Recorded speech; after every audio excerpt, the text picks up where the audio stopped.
பணி நிரந்தரம் பண்ணுவாங்கன்ட்டு அவங்கள நம்பி எல்லாம் ஓட்டு போட்டவங்க தான் சார். எல்லாமே அவங்கள நம்பி இருந்தவங்க தான். ஆனால் இப்போ எங்களை வந்து பிரச்சனை தீராது. நாங்கள் வந்து நாங்கள் தேர்ந்தெடுத்த முதலமைச்சர் அவர். நான் வந்து இதில் உறுப்பினர். நான் இவர் வந்து எங்களை பார்க்காம எங்களை இது பண்ணாமல் அங்கேருந்து ஏந்திருக்க தயாராக இல்லை சார். காலையிலேருந்து உண்ணாவிரத போராட்டம் ஸ்டார்ட் பண்ணியிருக்கோம். கிட்டத்தட்ட 60 நாளாக எங்கள் போராட்டம் நடந்துட்டு இருக்கு. சரிங்களா? இது வரைக்கும் ஆனால் நாங்கள் முதலமைச்சர் பார்க்கறதுக்கும் கிட்டத்தட்ட 60 நாளைக்கு முன்னாடியே அப்பாயின்மெண்ட் போட்டிருக்கு. சிஎம் செல்ல அப்பாயின்மெண்ட் போட்டிருக்கு. பாலச்சந்திரன்ற பேரில் அப்பாயின்மெண்ட் போட்டிருக்கு. இது வரைக்கும் ஆனால் எங்களுக்கு கொடுக்கல. சரிங்களா? சிஎம் மெயில் ஐடியிலேருந்து அவரோட இன்ஸ்டாகிராம் ஐடிக்கு வரைக்கும் மெசேஜ் அனுப்பியிருக்கோம். ஆனால் எதுக்குமே அவர் எங்களுக்கு ரெஸ்பான்ஸ் பண்ணலை. சரிங்களா? இப்போ நான் அந்த மின்சாரத்துறை அமைச்சரை வந்து 29ஆம் தேதி பார்க்கும்போது 1 மாத காலத்தில் உங்களுக்கு நல்ல முடிவு வரும்னு சொன்ன அந்த அமைச்சர் வந்து 4 நாளில் என்ன சொல்கிறாருன்னா 7 மாத காலத்தில் ஒப்பந்த தொழிலாளி இல்லாமல் டிஎன்பிசி மூலிமா ஆளுங்களை எடுப்போம் அப்படின்றத அறிவிக்கிறாரு. அதை இப்போ கேட்க போனால் அவங்களுக்கு எப்படி நாங்கள் பதில் சொல்கிறதுன்னு கேட்குறாரு. ஒரு அமைச்சர் சொல்கிற பதிலாக இதெல்லாம்? நாங்கள் வந்து முதலமைச்சரை சந்திக்கணும். அவர் எங்களுக்கு ஒரு நல்ல முடிவு கொடுக்கணும். அதை கொடுக்காம நாங்கள் உங்களுக்கு எப்படிங்க பதில் சொல்ல முடியும்னு கேட்குறாரு. அப்படி ஒரு அமைச்சர் வந்து நான் உங்களுக்கு எப்படி பதில் சொல்கிறதுன்னு கேட்குறாரு. எங்களுக்கு அவர் எங்கள் துறையை சார்ந்த அமைச்சர், நாங்கள் தேர்ந்தெடுத்த அமைச்சரும் முதலமைச்சரும் எங்களுக்கு இந்த பதில் வருது. அவரை பார்க்க போகிறது தான் வழியில் வந்துட்டார். நாங்கள் அவர் அறையில் கூப்பிட்டு போயிட்டு இருந்தாங்க. அப்போ தான் வழியில் வந்தார். பார்த்துட்டோம். சரிங்களா? பார்க்கும்போது இந்த பதிலை சொல்லிட்டு கிளம்பிட்டார். நாங்கள் வந்து முதலமைச்சரை பார்க்கணும். அதை அவரை பார்க்காம இந்த உண்ணாவிரத போராட்டம் ஆரம்பிச்சிட்டோம். அமைதி வழியில் போராடின நாங்கள் அடுத்த உண்ணாவிரதத்துக்கு வந்துட்டோம். அடுத்தது தமிழ்நாடு முழுவதும் மின்சார தடைபடுற அளவுக்கு போகிறதுக்கு எங்களுக்கு தெரியாமல் இல்லை. மின்சாரத்தை தடைபடுறதுக்கு எங்களுக்கு பண்ண தெரியாமல் இல்லை. நாங்கள் வந்து நல்ல முறையில் போராடணுமேன்ட்டு இது வரைக்கும் அமைதியான முறையில் போராடி அடுத்து எங்களை மாய்ச்சிக்கிறதுக்கு தான் இந்த உண்ணாவிரத போராட்டம். எங்களை சாவர நிலைமைக்கு இந்த முதலமைச்சர் எங்களை கொண்டு போயிடக்கூடாது. சரிங்களா? இப்போ 7000 பேர் உட்காந்துருக்கோம் சார். தமிழ்நாடு முழுவதுமே கிட்டத்தட்ட 15,000 ஒப்பந்த தொழிலாளர்கள் இருக்கும். இந்த 15,000 ஒப்பந்த தொழிலாளரை ஆமாங்க சார், அவங்க தலுப்பாக நாங்கள் பேச வந்திருக்கோம். இப்போ வந்து எங்கள் ஹெட் ஆஃபீஸ் பேக் சைடில் 7000 பேர் உட்காந்துருக்காங்க. தமிழ்நாடு முழுவதுமே 15,000 ஒப்பந்த தொழிலாளர்கள் தான் இருக்காங்க. அவங்கள கூட ஒரு தமிழக அரசு பணி நிரந்தரம் பண்ண முடியாதா? 88,000 வேக்கன்ட் இருக்கு. மின்சாரத்துறையில் 88,000 வேக்கன்ட் இருக்கு.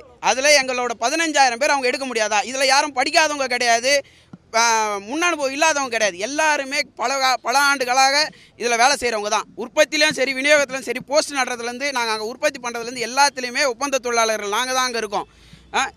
இவ்வளோ எக்ஸ்பீரியன்ஸ் இருக்க எங்களை பணி நிரந்தரம் பண்ண முடியாதா? அவங்களால ஒரு 15,000 பேர் எங்களை பண்ண முடியாதுங்களா? என் பேர் அரவிந்தன். ஒப்பந்த தொழிலாளர்களுக்கோசரம் போராடினது தமிழக வெற்றி கழகம். உற்பத்தி மற்றும் விநியோக தொழிலாளர்களுக்காக அவங்க தான் போராடினாங்க. எங்களுக்கு தினக்கூலி அடிப்படையில் பணியமர்த்தணும்னு சொல்லி எங்கள் கூட 5 கட்ட போராட்டம் நடத்தினாங்க தமிழக வெற்றி கழகம். ஆனால் ஆட்சிக்கு வந்த உடனே எங்களை எடுக்காமல் டிஎன்பிசிலையும் 6 வருடத்துக்கு முன்னாடி ஃபெயில் ஆனவங்களையும் இன்னைக்கு கொண்டாந்து எடுத்து வைக்கிறாங்க. இவங்களை பணியமர்த்தணும்ட்டு 7 மாதமாக டெம்பரரி லேபராக மட்டும் தான் எங்களை பயன்படுத்தணும்னு சொல்கிறாரு.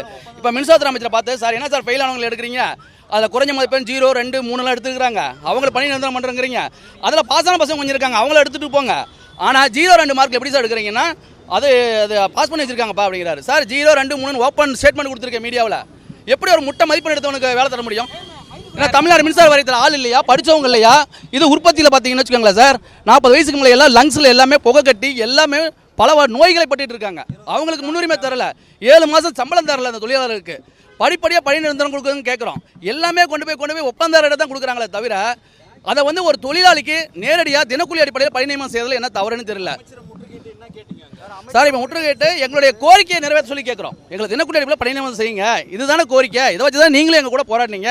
இவங்களே பார்த்தீங்கன்னா இதை தான் வந்து திமுக அரசு எதிர்த்து நம்ம தமிழ் வெற்றிகளும் கேள்வி கேட்டாங்க. அன்னைக்கு இந்த உழைக்கின்ற தொழிலாளி 5 வருஷமாக கொரோனா காலத்தில் வேலை செய்கிறான். இந்த பிளானில் பார்த்தீங்கன்னா கறி தூசு மணலில் வந்து அவன் வேலை செய்கிறான். அப்படிப்பட்ட தொழிலாளிக்கு இன்றைக்கி முன்னுரிமை தரணும்னு இவங்க தான் கேட்டாங்க. இதே போக்குவரத்துறை அமைச்சர் வந்து எங்களுக்காக போராடினார். ஆனால் இன்னைக்கு ஆட்சி மாற்ற உடனே ஒப்பந்த தொழிலாளிக்கு எதிராக செயல்படுறாங்க. இதுதான் எங்களோட கோரிக்கை. இதான் சார் செய்ய முடியுமான்னு கேட்டால் வாய்ப்பு இல்லை சார், ஏதோ அஷூரன்ஸ் கொடுங்க சார், நான் பார்க்கணும் அப்படின்னாரு. சார் வந்து 2 மாதத்தில் ஃபெயிலான பசங்களுக்கு அஷூரன்ஸ் வந்து வேலை கொடுக்குறேன்னு சொல்கிறீங்க. எல்லா புயல் காலத்தில் வேலை செஞ்சோம், பிளானில் வேலை செஞ்சவனுக்குலாம் வாய்ப்பு இல்லையா சார்னு கேட்டால் விஷயம் சொல்ல முடியாது என்னால் இப்போதைக்கு. நாங்கள் சார் கான்ட்ராக்டில் வேலை செஞ்சுட்டு இருக்கோம். சம்பளமும் கிடையாது சில பேருக்கு. வந்து மின்சாரம் ஆரம்பிச்சதுலேருந்து ஒப்பந்த தொழிலாளர்களால் மட்டுமே இந்த மின்சாரத்துறை இயங்குது. ஆமாம் சார். சார் ஒரு சரியான பதிலே சொல்லலை சார். எடுப்பீங்களாங்களா எடுக்க மாட்டீங்களான்னு கேட்டால் அப்படி எப்படி உடனே சொல்ல முடியும்? இல்லாட்டி எடுக்க மாட்டேனாலும் சொல்லுங்கள் சார், ஒன்றும் பிரச்சனை இல்லைன்னு கேட்டோம். அதுக்கு அவர் சரியான பதில் சொல்லலை. உண்ணாவிரத போராட்டம் 1.5 மாத காலமாக போராடி இருக்கிறாங்க. இப்போ 22 தேதியிலேருந்து இன்று வரை தமிழகம் முழுவதும் விநியோக ஓட்ட ஒப்பந்த தொழிலாளர்களும் உற்பத்தி ஓட்ட தொழிலாளர்களும் போராடிட்டு தான் இருக்கும். 3 பிளான்லையும் பார்த்தீங்கன்னா பிளானில் போன மாதம் 2 நாள் போராடிட்டாங்க. மேட்டூர் திருமணில் 4 நாள் போராடிட்டாங்க. விநியோக வட்டத்தில் 30 நாளாக போராடிட்டு இருக்கோம், 36 நாளாக போராடிட்டு இருக்கோம். மின் வெட்டு நடைபெற்றுட்டு தான் இருக்குது. அவர்கிட்ட ஒன்றும் பேச முடியல சார். அவர் மின்சாரத்துறை அமைச்சர் எங்களுக்கு வாய்ப்பு வழங்கல